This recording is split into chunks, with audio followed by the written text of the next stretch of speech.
Hey, welcome to the Art Music Technology Podcast. Man, it's good to be back in the seat.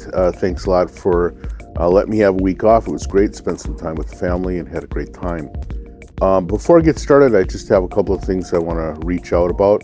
First of all, if you haven't gotten your copy of Waveform magazine yet, you need to do it. It's a really fabulous piece of work. We talked to Ellison Wolf a couple of months ago and had an opportunity to hear about what he was doing. The magazine is out now and it's fabulous. So if you haven't had a chance to get one, do so. It's really worth it. That's waveformmagazine.com is where you can go to actually get access to it. Secondly, my friend Paul Birkin, who we interviewed quite a while ago, has put together a little zine that he calls Midwest Whippersnappers. And the second volume of that is about getting ready for printing. He's looking for some help in getting some sponsorship to do the printing. If you'd be willing to help, it's $10 and it's kind of a fun collage-oriented thing that is kind of speaks specifically to the sort of like modernist and kind of punk-oriented art world that we all have our roots into in one way or another. So if you're interested in supporting that, you can either check the show notes on the website, where I will have a link for you to check out the work, or just send a note to tonewrecker@gmail.com. If you want to actually do a PayPal sponsorship, you can do that. You can also search Paul Birkin on Facebook and you'll find more details there. So with that, I'm going to stop talking and we'll get to the interview. Here you go.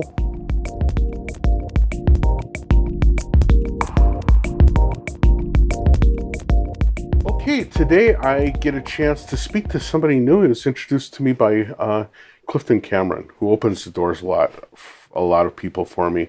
In this case, we're going to be talking to Leonardo Laguna Ruiz, who is going to be familiar to most people for his company called Vult. And I don't know, is it, the website is Vult DSP, but is it Vult Modulars?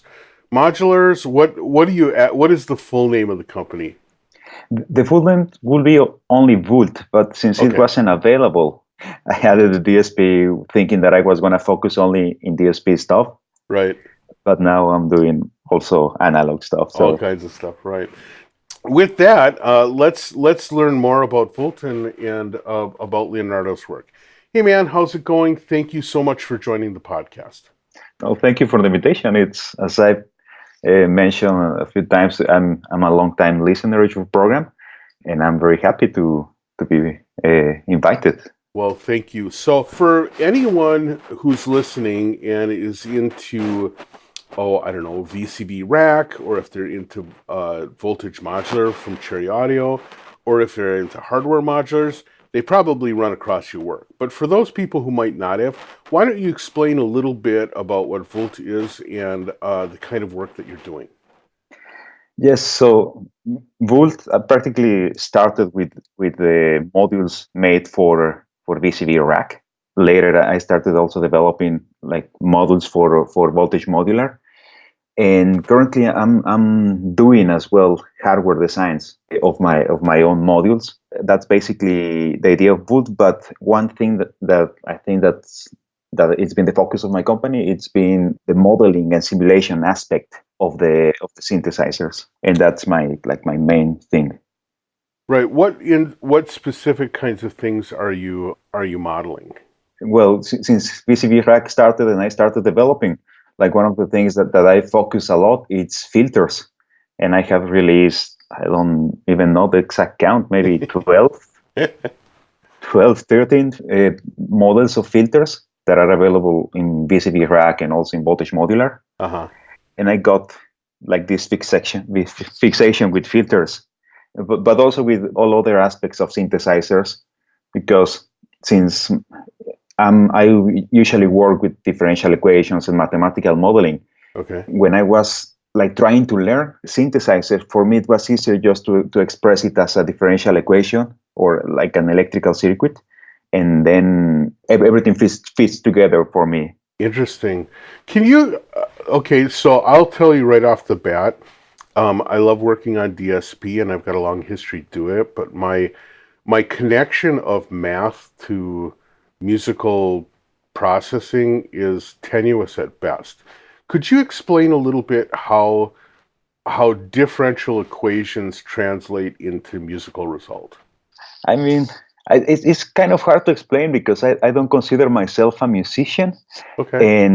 and most of the time, the part that I like the most is the sound, All right. like designing sounds. Okay. And for example, when I'm modeling a filter, let's say that I make a circuit, and this circuit consists of electric components, and then I can like create simulation models.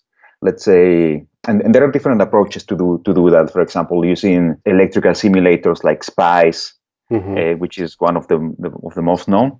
Mm-hmm. But my approach is rather on creating like the mathematical models, which is, for example, starting from the basic of the circuit, like a capacitor has a differential equation that describes its behavior, an Okay. inductor, and then when you put all the things together to create a filter, like the operational amplifier, nonlinearities that you can find in the integrated circuits, transistors, etc. Mm-hmm.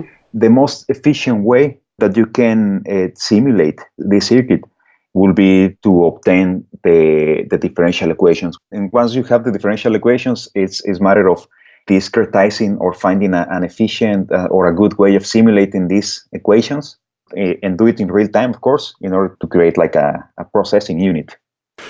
That's really interesting because I came up through the world of DSP programming where you were very much, you abstracted yourself away from what physically was happening, right? So we weren't thinking about modeling. Instead, it was like, oh, you know what? A feedback delay system produces a certain kind of filtering, right? Or something like that. We never really were concerned with what was happening in circuitry. And so it makes it very difficult now for me to imagine thinking about this circuitry modeling. It's really an interesting way of approaching the problem. Yeah, and as I mentioned, for me, it's the simplest way of approaching the problem. Uh-huh. Because let's say a long time ago, I wanted to make an ADSR, just like an envelope, Mm-hmm. the typical envelope, and all the graphics that I saw describing it, it was like a line that goes up, Yes. tag, then a line going down, and sustain, a straight line, and then just a line, another line that Uh-huh. represents the release. Right. So, and I was thinking, how can I do this if it's made in hardware? So at that time, I was naive on how to do it. Mm-hmm. And then when I started making a circuit, I found that maybe the transitions are easier to do if they're exponential, not like straight lines. Mm-hmm. And turns out that making it exponential is the best way of doing it, right? Because of how we perceive the sound. We perceive it in a logarithmic way. So then when you make an envelope that doesn't have a line of amplitude, but it has like an exponential transition that goes faster in the beginning, slower at the end, Mm-hmm. it sounds better. Yeah, yeah. Well, it's interesting too because again, I kind of chuckled when you talked about how when you looked at most programming, it was a straight line. I mean, in a way, that's one of the things that was sort of magical about computer music for a long time is that you could do these very straight lines that were kind of difficult to produce in the analog world. Yes, that's However, right. one of the downsides is after we did it for a while, we were like, huh, that analog stuff actually sounded better. Sounds better. Yes. So one of the things I like doing in my podcast, and as a listener, you know, is I like talking to people about their background. Now, you've already dropped a couple of hints that make me really curious about your background. One is that you mentioned that you don't really consider yourself a musician, although I would say, in my experience, your tools are very musical. And so I'm curious about how you came around, you know, if you're looking at things from a technology standpoint, how you chose music and sound design to be the expression of that. But then also, how is it that you got to the point where your most comfortable way of approaching this stuff was thinking in terms of circuits? That sounds like a very unique way to approach the problem. And I'm curious where you're coming from. I have like very, very traditional education. I actually started doing electronics very early in my life because my dad used to work as a physics professor, so I was exposed to all his experiments and demonstrations that he tried to do for his students. Okay. And at that point, all those things that my father was showing me got me hooked into electronics. And later in life, I went to a high school, a technical high school, focused on electronics. Then I did a bachelor in electronics or electrical engineering. Uh-huh. I went for a master in electrical engineering and a PhD in electrical engineering. So that has been my main focus of study for practically my whole life. But in between, there has been always like the music side. Also with my family, we used to play instruments. We had like all the instruments for a rock band, and we were always playing together. Mm-hmm. But at some point, I got interested. I was listening to metal, and there were these bands that were introducing lots of electronic sounds, and Nine Inch Nails. Right. And when I started listening to that music, I got interested into the electronic sounds and synthesizers. So, like parallel in my career or in my life, there was one point in which I wanted to study music production because I really like all these. When I started learning about compressors, so there were electronic things that I could actually build. Because I was also building guitar pedals for myself and for friends. So yeah, there was this point in my life when I wanted to study music production. But when I told my parents that I wanted to do that, they told me like, yes, you can do whatever you want once you finish an engineer degree. Nice. Way to go, parents. So okay, so fine. I'm gonna do like bachelor in electronics. So that, and later I'm gonna retake my music passion.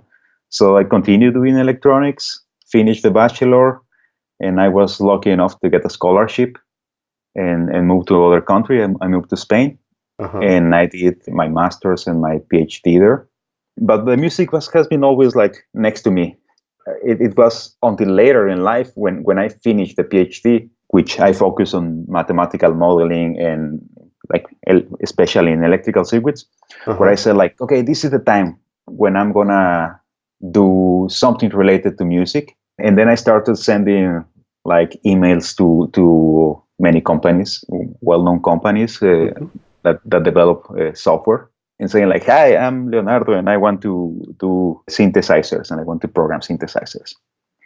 But at that time I didn't have like anything that I can like show, like I have done this or that. So I was for 5 years focused on my research, and that's what I did.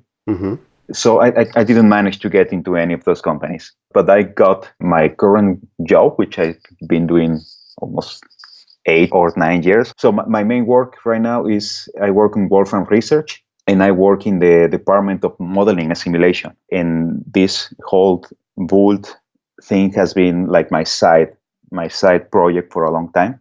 Unreal. And basically, I mean, once I got these skills in modeling, simulation, and all that stuff, and at some point I say like, yeah, I want to make like simulation models, and I started like analyzing circuits, like downloading things from the internet, guitar pedals, etc. But just to know how they work. I had no intention at all of making BST plugins. I was just interested on how they work and if I could get a mathematical model out of it. Right. Well, okay, I'm just having to pick my jaw up off the floor because of all the things you've just revealed. I mean, a PhD in electrical engineering, working for Wolfram, doing some of the most amazing DSP I've experienced, doing that kind of on the side for fun. You're incredible, man. Oh, thank you. That's my mom says that, but it's my mom. Well, she's right. Mothers are always right. This is something else. Now, so first of all, it seems like working at Wolfram Research would be kind of an overwhelming job. How do you find time to work on music stuff on the side? I mean, it seems like you'd want to come home and just rest your brain a little bit, no? Yeah, I mean that's what I would like to, but I mean the work that I do at Wolfram is also is I could say that is my passion as well. It's simulation and modeling. So Uh-huh. all these things that I'm developing, there are all these tools. So I developed these tools that will be great to Mm-hmm. use for this kind of modeling. So I started just like doing applications. So I Right. use the tools that I developed for Wolfram to Yeah. do my modeling. And what keeps me up in the nights doing it is the result that I get. And lately, I mean, once I started sharing my plugins and all my work, the VCB Rack community, Voltage Modular, etc., the feedback that I got from the users has been overwhelming, and that has kept me up. Right. And also the impact that I have achieved. I'm actually very happy with the things that I have achieved. Thanks to that impact, my wife lets me do it as well. Well, there you go. Good for you. That's a great process there, man. Well, I have to tell you that when I jumped on your site and I started looking around, I was pretty shocked at all the things that you're juggling at any given point. But going back to even like the BCB rack stuff, I mean, you have.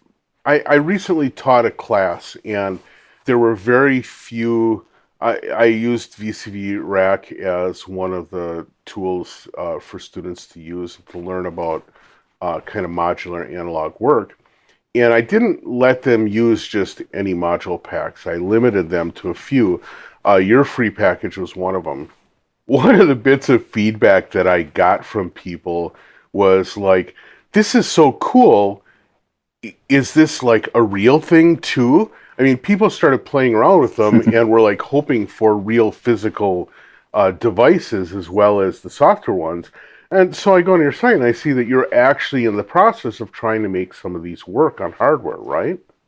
Yes, yes. So that was like my main intention all the way. Ah. When I started Vult, I started with this programming language that I developed. Mm-hmm. That with the idea of help me like writing these DSP algorithms and being able of deploying them wherever I wanted. And then I started like coding filters, oscillators, like small things like that. And then VCD Rack came along, and I already had like different ideas of modules that I wanted to make. And then I decided to prototype them using VCD Rack. Ah. I noticed the Volt language. That actually came before you started working on VCV Rack? Yes, yes, it came like 4 years Oh, ago, and wow. that was what gave the name to the company, because Okay. I wanted to make like this language.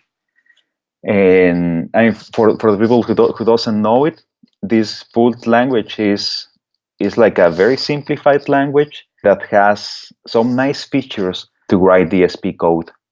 And like the biggest thing for me is not a compiler; it's like a source to source translator. So I write my DSP like functions Mm-hmm. in Vult, and since the language is very simple, I have like limitations on the things that I can do, I cannot do, and then I just export that code into, let's say, C++ that I can compile, or JavaScript that I can use, for example, with web audio in the browser, Mm-hmm. Lua, Java as well. So yeah, it was like for me to create this portability layer. Mm-hmm. Now, whenever I talk to people who have defined their own language, and it hasn't happened often, but it's happened some, I'm always curious about what it was that kind of drove you into doing that. I mean, was there something that you could do that facilitated speed, or was it something that you could do that would facilitate reuse? Or was it something that you could do that just was too hard in other languages and you just wanted to make a better DSP development system? What was the driving force in making your own language? It's a bit of all the things that you mentioned.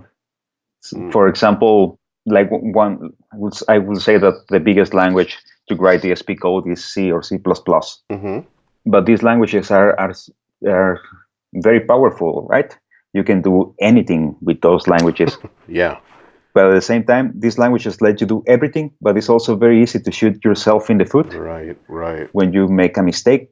So I found that I was like making silly mistakes that produce bugs. Let's say I add a new variable and I didn't initialize it correctly Right. because I was programming a Saturday at 3 a.m. Yes, I know the one. I know what you're talking about. Exactly. Yeah. Yeah. Or like patterns that are like very common, but C++ doesn't allow you to do them easily. Let's say C++ has an object-oriented approach in which you can make a class. Let's say, and this class can be a filter. You can represent an effect of an audio processor. Mm-hmm. And every time that you want to create, like, let's say that I'm assembling a synthesizer, then I have to create instances of this class, and then I need to handle memory and also be sure of not allocating memory, lots of things like that that are good practices. Right. So I said when designing Vult, I'm gonna forbid all that. So I can define like a function that represents a filter, and every time I call this function, it's gonna create like a new instance of it. Okay, got it. And also, I mean, the Vult language is also very inspired on the language that I developed at Wolfram Research, which is so at Wolfram Research I developed a compiler for a modeling language called Modelica. Mm-hmm. And it's the same idea with this language. Let's say that you want to simulate like a complex mechanical system. You have two ways of doing it. You can do everything by yourself in C++, Mm-hmm. or you can use like this language, which allows you to easily do differential equations and stuff like that. And automatically we create the C++ for you, which is like a fast code, and then you can run a fast simulation. Got it. So it's a domain-specific language in which you cut out things, but also add things to the language, and then you just let the compiler translate it to your final target. Right. Now, one of the things that often prevents people from embracing something like this is the feeling that there's going to be magic going on in the background that's just going to make it less efficient than it could be. How did you avoid that trap? You know, of like putting so many safety fences up that it just slowed down the whole process. So the language actually looks pretty much like C++. Okay. It's like a statement based, and the things that I do automatically, I mean, they are not that complex in the sense that are going to add overhead. So people ask me, okay, so how fast is your language compared to C++? And my answer is always is as fast as C++ because I'm actually generating super simple C++ code that the compiler can easily optimize. Right. Yeah, and there are times in which programmers have that in mind. For example, you may think that you're writing like very smart code, but you're actually getting in the way of an optimization that the compiler can do, and your result is something slower. The rules is like make it as simple as possible, so the compiler can analyze your code and doing something much smarter to optimize it. That's a really interesting point because I think that, in fact, especially in the DSP community, there is this strong sense that I need to be almost working at the pure C level because that allows me to write the most efficient code. And what it does is it sort of blinds the compiler to all of the optimizations that people have been working for decades on improving. I mean, for the programmers, one of the things that can get in the way of optimizations are the pointers. Right. Therefore, in Vult, I don't have pointers. Interesting. So now, this Vult language, is this something that's available for other people to use, or is it your own special sauce? No, it's available to use. I have it on my GitHub page. Okay. All right. Under my username, which is MOD-LFO, it's like modulation LFO. Mm-hmm. And it's available to use for everyone. It's open source. That's fantastic. And the version that is there is the one that I use for all my work. Interesting. And how difficult is it to take the produced C++ code and, like, for example, wedge it into a plugin or wedge it into a VCV rack module or something like that? Is it fairly easy to interface into? Yes, I would say that it's pretty easy because basically what you get out is just like a data structure, a struct. Uh-huh. So you instantiate the structure, and then you get an initialization function, and then you can call it on your you can call your main function, and that's it, and retrieve outputs. Very, very interesting. So it's quite simple, but I think that I have failed a bit on the side of making good documentation. You're not the first person to say that, so yeah. Yeah, I have some documentation, but it's useful if you already know C++, and let's say that you can easily read what's generated and say like, yeah, this is straightforward. Mm-hmm. Your developments have been in the software world have been focused on VCV rack, and then you jumped into supporting voltage modular. Why did you choose those two systems? Because there's a lot of modular kind of systems out there. What caused you to choose these two? The fact that they are open to third-party developers. Uh-huh. So both, I mean, VCV rack being open source, it makes it very open for anyone to create modules and just put them out there. Uh-huh. In Voltage Modular, they even have a tool for that, right? To create your own modules. But also the other important aspect is the fact that they both imitate modular, and then I can focus on making like only like small parts of a synthesizer, like my filters. Mm-hmm. Yeah, and compared to other platforms, let's say when making a VST plugin, making just a filter maybe doesn't fit very well the paradigm. Right. Because VST you usually get like what one can say, one can call creative tools. You get a filter with lots of LFOs and stuff like that. Something that does like a larger task. But the modular approach allows me just to make like a good filter, a good oscillator, a good LFO, and let the user put them together in a creative way. Right. Now, both of these environments that you're working in also really emulate the physical world of modulars, unlike, say, Max MSP, which is kind of very abstract. These are very physically look like Eurorack systems. Is that important to you? It's important in the sense that I can decide how I want to present the UI to the people, because actually from Vult I can also generate pure data in Max and Max objects. Okay. And I was doing that at the beginning for prototyping and using Max for making to add in the knobs and stuff like that to test. Sure. But the result is just like a small box. My filter is just a small box that says like input. It seems disappointing, right? Yeah. Even when it sounds good, it's just like the box. And with the module, with VCV rack and also Voltage Modular, I can also create like an interface that I like for the module itself. Well, and your interfaces are gorgeous. They're very realistic. They really make me feel like I'm working with an actual modular.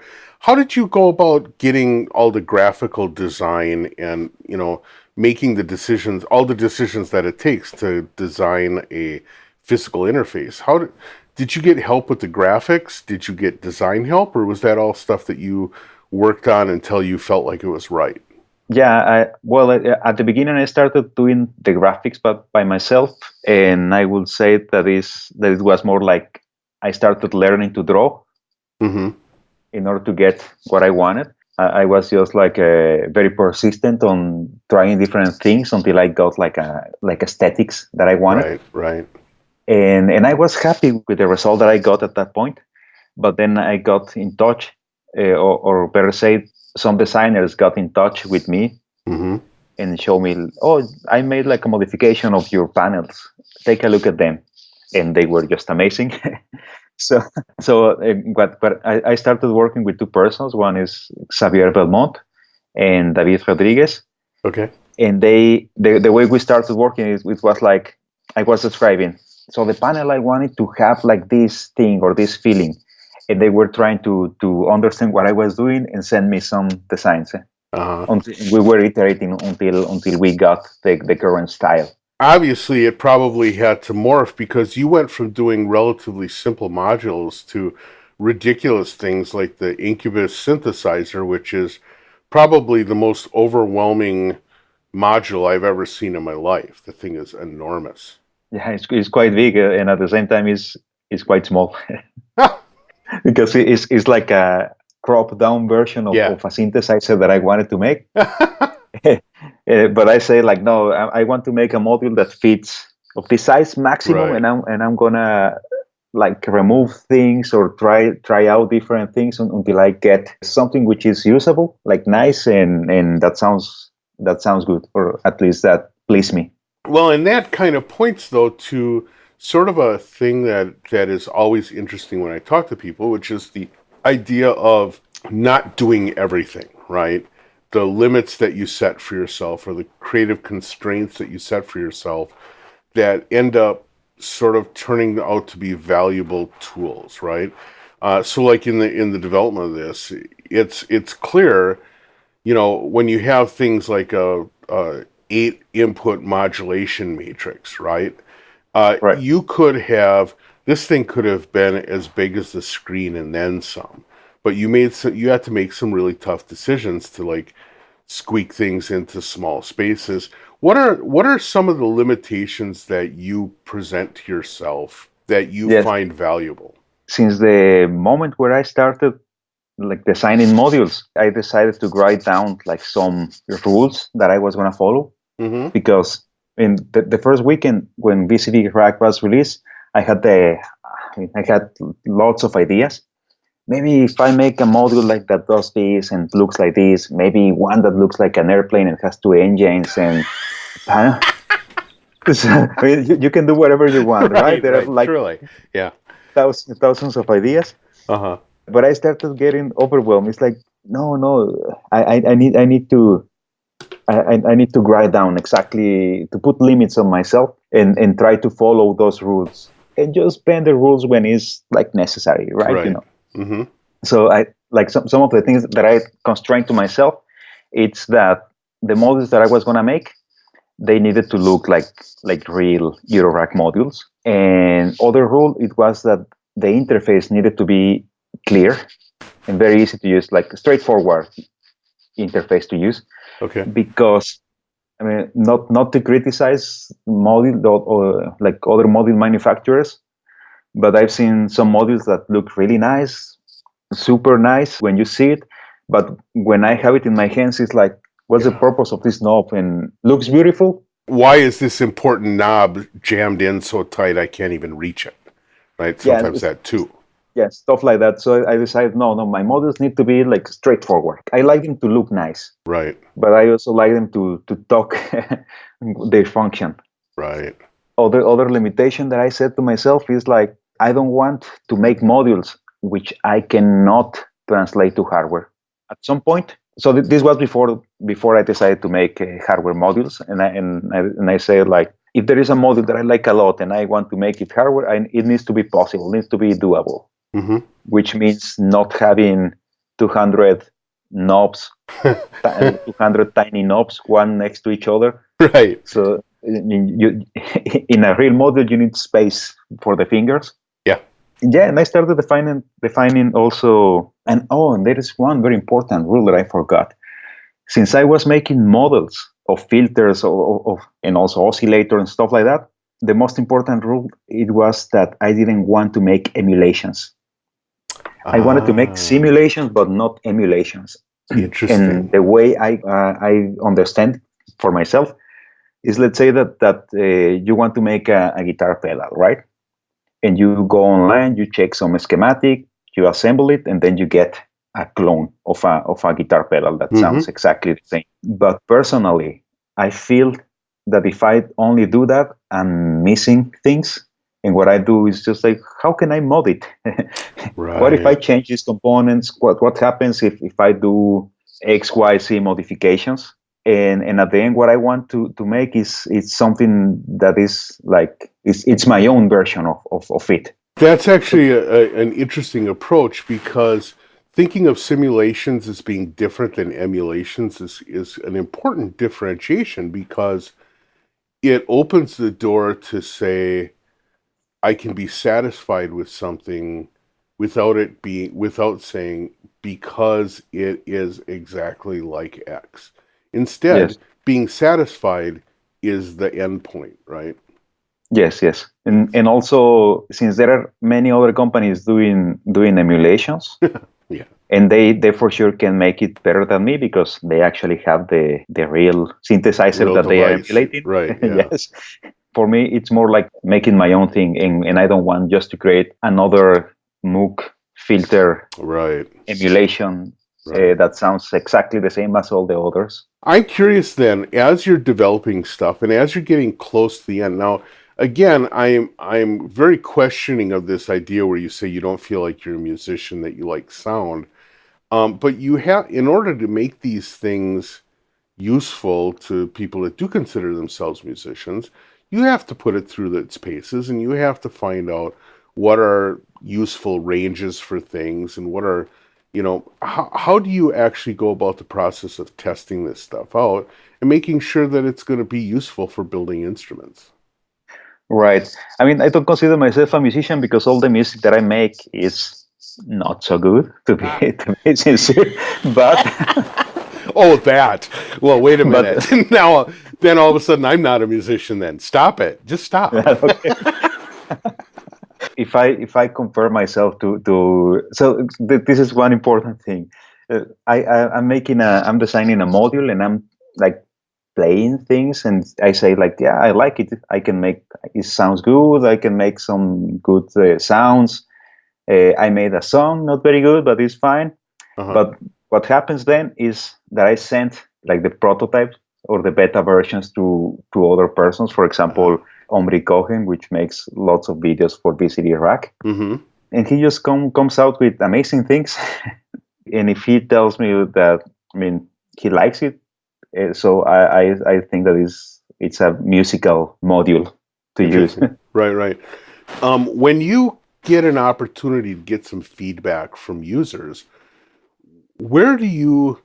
This is just something I'm curious about. And so, since I have you cornered, I'm going to ask this question. When people give you feedback and ask for like changes to ranges or whatever, where do you find that users tend to be different from your own gut feeling on stuff? I mean, do people tend to want things be crazier than you would normally do? Do they tend to want them to be more conservative than you normally would want to do? Do they tend to want to have more knobs than you think makes sense? Or where do you find that your gut feel differs from what users ask for? Yeah, some of the features that I get asked are things. In the perfect situation is that I'm developing a module and I have like this gut feeling. Maybe I can add this extra modulation input, or like maybe I can extend the range a little bit. Mm-hmm. So I send it to someone, and if in the feedback they tells me, "Oh, can you extend a little bit the modulation or add one?" I say, "Perfect. This is exactly what the confirmation that I was looking after." Right. In Interesting. other of the requests that I have are things that are so specific, yeah, that have a single use case, Oh, yeah, right. which and then I try to avoid them because it can be done easily with one of the 1,000 modules that you have in Right. VCD Rack. Sure. So yeah, I try to not overcomplicate, and also when I want to explain a module, I don't want to add like mysterious functions that Right. just following my same design rule that the panel has to tell you almost everything. Yeah, well, I think it's one of the things I really appreciate about your modules is you don't have things that are like, this is the Squirgle control. Well, Squirgle doesn't mean anything to me, so why do I want that on my panel, right? Yeah, I feel like your stuff is very straightforward, and it tells the story. I have a few knob labels that are a little bit like that. For example, I have a module that is like analog distortions, Uh-huh. different analog distortions that I have modeled, and I was trying to come up with a name that makes sense. So the module name is called Flame, and the knob that controls the distortion is the fuel. So, Nice. but I think that it's an It analogy that does can tell a easily story. understood. Yeah, Yeah. right, indeed. One of the things that I noticed that really cracked me up is on the blog on your site.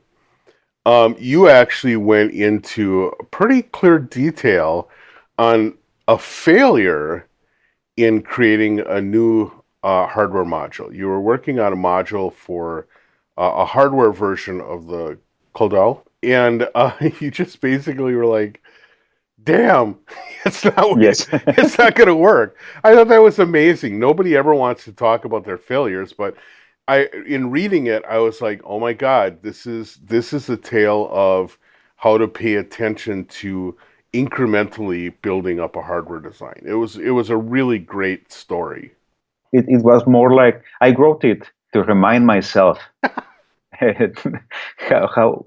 I should do the things. Right, indeed. Well, it's are you going to continue on that, or have you just like run the course? I'm waiting for the fixed version of that prototype. I send it for manufacturing the PCBs. I'm waiting for them, but I also have like lots of things that I needed to work on. So I'm a little bit slow on the hardware development side. Sure. I have lots of things to finish, and I'm doing it just one by one. Right, indeed. Well, I just love on this page. I love that the very last suggestion that you have is do not design or make boards. Yes, that's the best thing. So even you don't take your own advice. So that's yes. Well, Leonardo, I want to thank you so much for this discussion. It was really great to talk to you. It was great to get to know more about your working process and how you do things. But it's also amazing to see the busy guy at work. Man, you have got it all going down. So congratulations on that. And thank you so much for sharing. Oh, thank you very much for the invitation. And it's very flattering. Thank you very much for the invitation. All right. Well, with that, then, I am going to let you have the rest of your day. Thank you so much and have a good one. Thank you very much. Goodbye, Darwin.